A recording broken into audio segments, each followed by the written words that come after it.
Thanks to everyone for listening to this presentation. The purpose is twofold. One, I am presenting to The Hague, perhaps the Tribunal, perhaps the General Assembly. We need a ruling whether or not what's going on in Hawaii is ethical. The second, I would like to appeal to other peoples from different areas of the world. Perhaps they're having the same problems we have, and perhaps we can work together, get a little solidarity, and go for a common kind of appeal on ethical grounds. There are actually two presentations. It's the same PowerPoint, but when I present, I think perhaps to the tribunal at The Hague, I am only given 6 or 7 minutes. So there's a short audio version.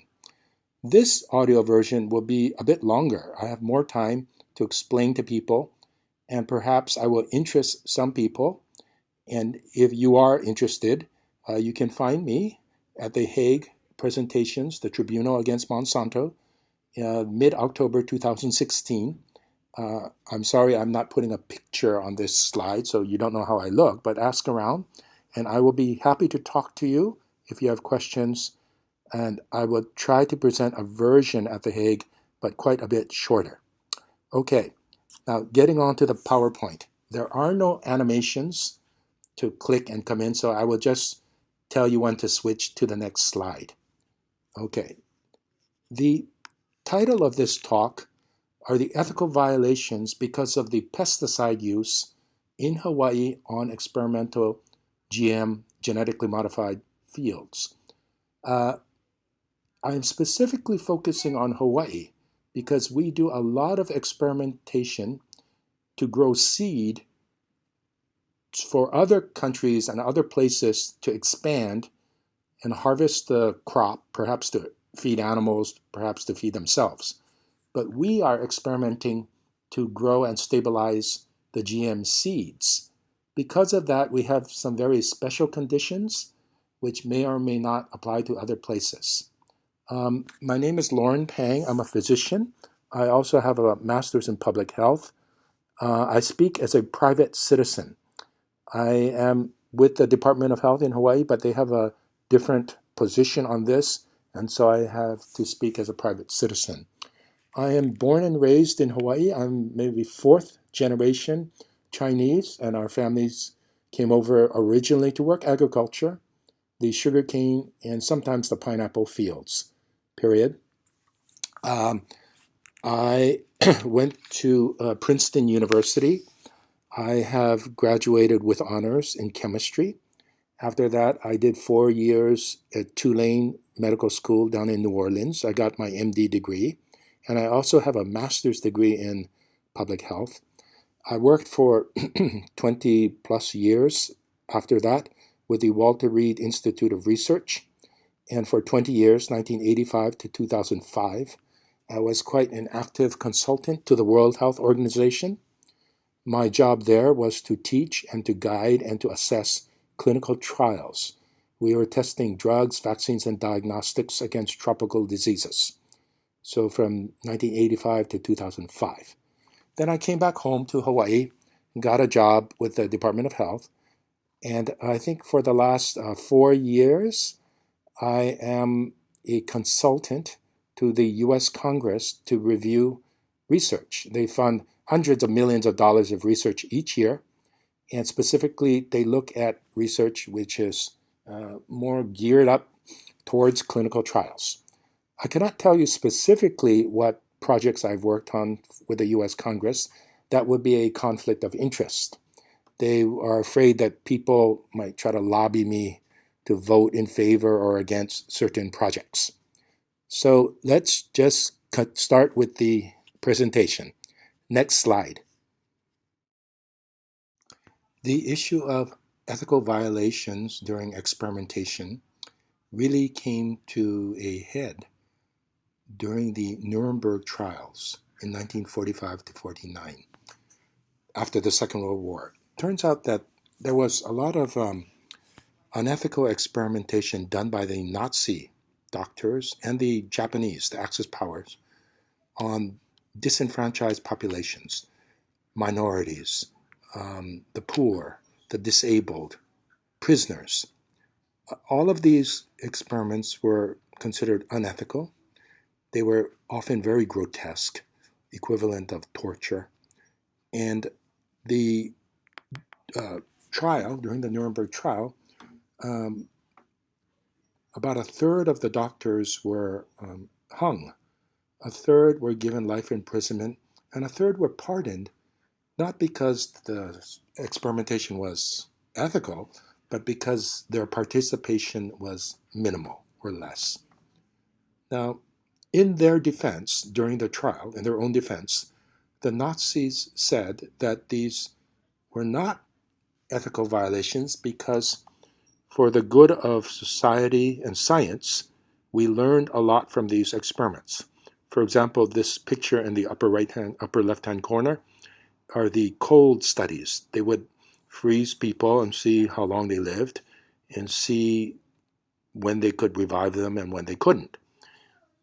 Of course, the patients died, but they would use this information for their own soldiers, and they would contribute it to the universal medical science for worldwide and for the future. They also claimed that they were not to be held responsible because it was part of patriotism, the war effort. Their soldiers would do better if we knew about cold. Their soldiers would do better if we knew about malaria. And so they infected certain prisoners with malaria and tried to treat them. On the other side of the Pacific, this is Dr. Ishii. He conducted equally grotesque experiments, especially in Chinese populations and prisoners. Below him is a picture of vivisections, cutting people open while alive, usually without anesthesia, so we could watch physiologic processes in real life, say births, etc. He was never brought to trial. He was pardoned by General MacArthur, and it is said in exchange for the medical knowledge which he had. Dead center is Karl Brandt, a physician, Nazi physician on trial. He tried to offer the medical information to get himself excused, and he was hung. So that on the German side did not work. All of these ethical violations were codified or standardized or remembered by the Helsinki Accord from 1975 onward. In hindsight, they continue to say these were violations, and they also warn that certain states or certain nations would pardon these experiments and the people who conducted them for various reasons: national security, for science, social stability, etc., etc. And the Helsinki guidelines do warn us that national judgments would often be at odds with what is truly ethical. Next slide, please. During the Nuremberg trials, the Nazi physicians often cited equally strange, unethical experiments in the US before the Nuremberg trials. These were US violations before and after the Nuremberg trials. After the Nuremberg trials, the Helsinki Accord, they looked back and they looked subsequent, and they said, yes, these were US violations equally unethical. These were projects done on the minorities, African Americans. They were done on disabled people. They were done on the poor. They were done on prisoners. And sometimes they were just done on students. They could also have been done on soldiers. A lot of these trials, although condemned in hindsight by the Helsinki Accord, never made it to US courts. Sometimes they made it, and the courts pardoned the perpetrators, the people who had done the activities. Sometimes they punished these people, and most of the time they never made it to courts. Some of them were done because of national security. We had to prepare ourselves to use and understand these agents before we use them on the enemy or before the enemy uses them on us. Next slide, please. Besides the gross grotesque and torture experiments previously described, there was another kind of experiment considered by the Helsinki Accord to be very unethical and affect the widest number of people possible. These were the US military experiments between 1950 and 1958 for chemical and biologic release over populations. They were secret operations, Operation Sea Spray and Operation Large Area Coverage. There were dozens of them carried out over the United States and Canada from ground level. Now, there was aerial dispersion, but for now, because of the relevance to GM crop spraying at ground level, I want to talk about the ground level spraying. These were ship releases. It was discovered during the experiments that chemicals could drift 10 to hundreds of thousands of square miles. Now, over the release of some of these agents, did they cause harm or not? Well, the germs, Serratia, did kill and hospitalize a few people. The chemical agents, it was unknown. There was no active monitoring of people's health, and whatever passive reports, people coming in on their own, it was never quite tallied. This experiment, in hindsight, by the Helsinki rules, is highly unethical. You notice one thing, you never actually had to show harm. In some cases, they didn't look. But suppose there was no harm, suppose there was some benefit in hindsight. At the time of release, prior to the activity, when you did not know, you failed to get informed consent of the population. Which brings me to the next slide. Next slide, please. So what do all of these experiments, or putting populations at risk, have in common? According to the Helsinki Accord, the basic doctrine they all lack are informed consent. The population at risk has to be fully informed what's going on, how they will be monitored, what is the risk. They have to know of the alternatives and how that will be a benefit, direct benefit or harm to them. Then, after being fully informed prior to the activity, they have to give consent. Consent has to be freely given without enticement or coercion. During the activity or experiment, they are free to withdraw at any time with no repercussions. A lot of times new information might come to bear that such a chemical is harmful, or something odd is going on, or the patient just might feel sick. They can withdraw at any time. You notice this covers all kinds of unknown risk to people. This is not the standard experiment where someone doses someone with something, but it also covers the release of chemicals by the military over entire populations. The other thing I want to point out is the activity or the experiment might not be intended on humans. You might experiment on plants. You might experiment on birds. And the risk or the toxicity could affect humans. So the risk could occur to humans, although the intentions was to experiment on something else, trees, pollen, something. And finally, you don't actually have to show harm. Sometimes they don't look for harm, like in the dispersion of chemicals. Suppose you did study and look for harm and you found an actual benefit. You are not excused from unethical practices. You failed to get informed consent. In hindsight, you might have shown benefit, but you didn't get informed consent prior to your activity. Next slide, please. Let me describe how these studies relate to the situation in Hawaii. We use chemicals on the GMO fields. Here's a map of Hawaii. It covers 100,000 square miles. So essentially, a contamination could cover all the islands.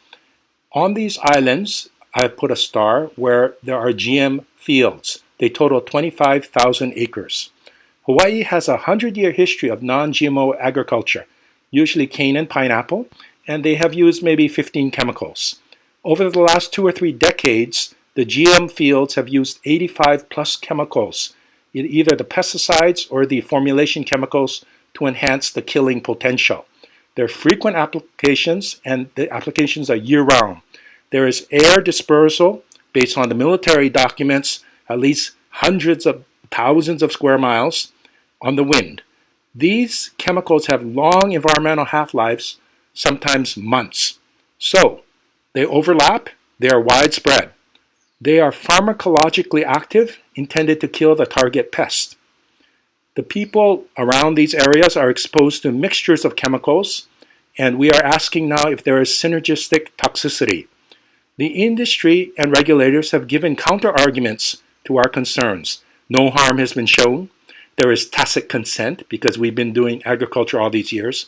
There's great economic value to this. It feeds the economy, gives jobs. We intend to feed the world, but in the process, well, there might be some bumps along the way. And this issue has already been heard in the US courts, period. It is the mixture of chemicals that we are exposed to which is especially problematic, especially unethical. Mixtures might occur in the tank. These chemicals are sprayed together and mixed in the tank and sprayed. They might be sprayed separately but overlap in the environment because of long half-lives. They might be in the environment separately but overlap in the human because of long human half-lives. And finally, the chemicals may never see each other, not in the tank, not in the environment, not in the human body, but the damage they cause might overlap. In other words, chemical A might damage your liver, which takes 1 year to repair, and in the meantime, you get chemical B, which damages your liver, although the overlapping chemicals never occur, the damage to your liver occurs, and you have problems. Okay, so that's the basic definition, my definition of mixtures or overlapping chemicals. When I say these new effects of mixtures, I don't mean there's a new chemical formed. It's not like sodium plus chloride is sodium chloride. I don't mean a new chemical, but I mean that these chemicals have common pharmacologic pathways.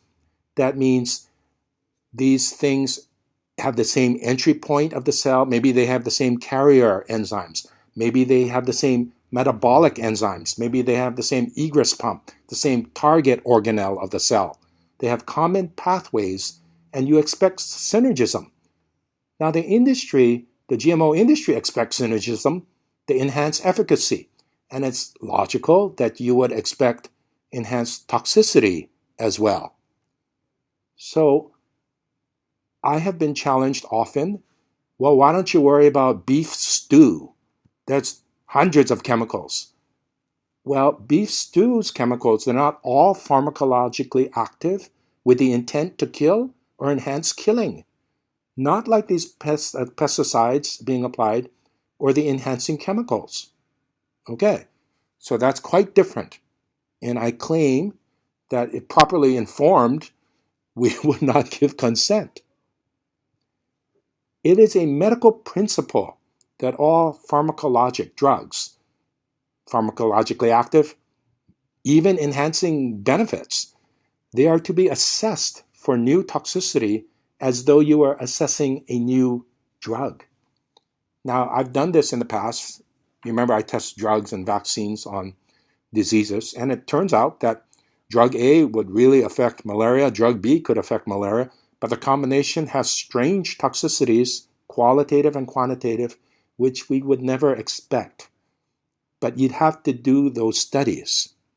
This concern about the mixture effect, the overlapping pharmacological toxicity, is also raised as a major issue by the US National Academy of Sciences, especially when your number of chemicals exceeds, say, 7 to 9. In that report by the National Academy of Sciences, they point out that the EPA's approach, they don't test any combinations, and their approach of what to test differs from what other scientists believe. And they actually go on to show that mathematically the EPA's approach is wrong. Going back to our situation, when we did sugarcane and pineapple, non-GMO crops, yes, maybe we use 15 chemicals. I calculate 30,000 potential combinations. Mathematical definition of combination, not permutation, combination. These are potential that you worry about. When you use 85 chemicals, I calculate a trillion times a trillion combinations, pairwise, triplicate, quadruplet, etc., etc. Well, these are potential combinations. Do they occur? Do they occur, and are they dangerous? Do they occur? These things drift for long distances, covering hundreds of thousands of square miles. They have the potential to drift. They have long half-lives. These chemicals can persist in the environment, at least, up to months. And they're frequently applied, sometimes 3 times a week, year-round. So the frequency of application, the long half-life, and the extensive drift means that they do overlap. Now, are they harmful? Remember, synergistic toxicity, well, it might be agonistic toxicity. One might counter the other. That's fine. Let's say that only 1 out of a trillion of these potential combinations exist and is synergistically harmful. Well, with 85 chemicals, you have a trillion, and 1 out of a trillion is harmful. You've increased your toxicity a trillion-fold. But with non-GMO 15 chemicals, you have 30,000. Only 1 out of a trillion is 1 out of a trillion is synergistically toxic. You don't expect to see anything. Maybe that's why we haven't seen anything. This goes against the industry's argument that if you ban us, you ban everything. Play the numbers. Look at the odds. Okay? Look at the odds. Once again, I don't have to prove harm. I can depend on the odds and basic scientific, medical, pharmacologic principles of synergism. These combinations are untested. The EPA admits to that. Now they bend over backwards to test toxicity and set the threshold limits and all kinds of monitoring procedures for single compounds, but they have not done it for any combination, 2-fold, 3-fold, X-fold, up to 85-fold. Dr. Seralini and others are beginning to look at them pairwise, and we're seeing very disturbing synergistic toxicity. Okay? Furthermore, the single compounds, say glyphosate, we're learning more and more about it each day. So when you learn more about single compounds, or you learn more about the combinations, or you expect the combinations to give you higher risk, I'm talking about trillions of fold, I think the population is having a very high risk that we are learning and exposed to now. Next slide, please. In summary, I would like to re-emphasize that the GMO pesticide use in Hawaii violates the Nuremberg and the Helsinki ethical codes. There is misleading information or no information about the real risk that we face today, and there certainly is no consent. What new information is there of risk? I pointed out that the combination effects are one of the leading issues raised by the National Academy of Sciences, and we are learning more and more about synergistic toxicity. I pointed out that the effects of single agents, say carcinogenicity or atrazine, single agents, as we learn more each day, we have the right, based on this information, to pull out at any time. The consent that we've not given, we had a vote, and the majority voted for a moratorium on this activity until we get enough information. You do not, an individual informed consent does not have to be a majority vote. When we win by the majority, that just means the majority of individuals would not give individual consent. For example, in Bangladesh, we tried to do a study of a live Shigella vaccine. 2 people did not want it. It was live. It might spread to them. They did not want it. We don't say, well, the majority wanted it, so therefore we're going to do it. So we respect the individuals. It might spread to them. And we did not do the study. As simple as that. So in this case of our GMO issues in Hawaii, the pesticide issue, there really is no information and certainly is no informed consent. The counter arguments given by the industry are all invalid. We've gone over them before. Economic driving engine, eventual intention to feed the world, that we knew we were living in an agricultural field, so you could have left anytime. I didn't know you were using so many combinations. I didn't know some of these new things were carcinogenic. These arguments are simply invalid. The population has a right to opt out of an experiment or experimental risk at any time, even if we're wrong. We have the right, even if our information we get is wrong or not 100% certain, we have the right to opt out. And finally, as we have been warned by the Helsinki guidelines, you can expect local rulings, national rulings, state rulings to be biased. Don't forget, Dr. Ishii from the Second World War, experimentation by the Japanese, and the military release, US military release of agents in the Bay Area, these two violations were pardoned under the US system. We expect that. But we expect to have a fair hearing in an independent international court. From then, we will try to move it beyond that to get some action here. The last thing I want is that in hindsight, 100 years from now, we look back at these horrible things we did and we promise never to do them again. But in the interim 100 years, we continue on. And in fact, we probably will do worse things unless this issue is resolved by an independent group, which I'm asking you to do today.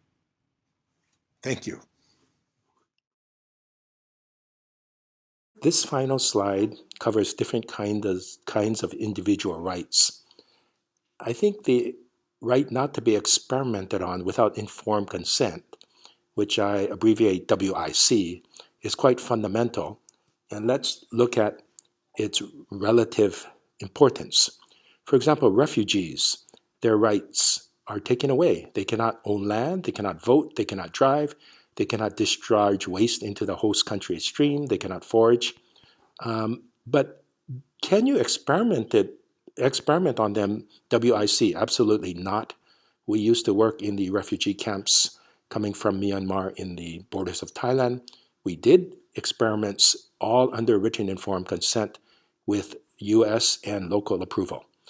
The next group, you've already seen this picture, are prisoners. All kinds of prisoners. This is the prisoner, I think, in Chicago, Joliet Prison. It was unethical to do malaria experiments on them without informed consent. Well, the prisoners, they lose their right of freedom. They cannot bear arms. They cannot earn money. They cannot vote while they're in prison. They don't have free speech. But you cannot experiment on them WIC. The next form of severe loss of human rights are executions. During the Japanese War, they caught very honorable, high-ranking Chinese generals and politicians, and these people were honored, but they were to be executed. They considered doing experiments on them to get something out of them since they were going to be experimented on. They lost their right to life and their freedom, but they could not be experimented on. And when they did, in hindsight, it was considered quite unethical. And the final example to show how taboo experiment WIC is are the Nazi doctors themselves who conducted these kind of experiments on other people. Once again, this is a picture you already saw. We talked about the individual rights of the patients or the subjects, but look at the right of the doctor about to be hung. He lost every possible right. I think he wanted to donate his body to science after dying, and I think they blocked that. But You could not even do these experiments on him that he had done to others. This is not even an eye for an eye. So this kind of human right, experiment WIC, is quite taboo. Thank you.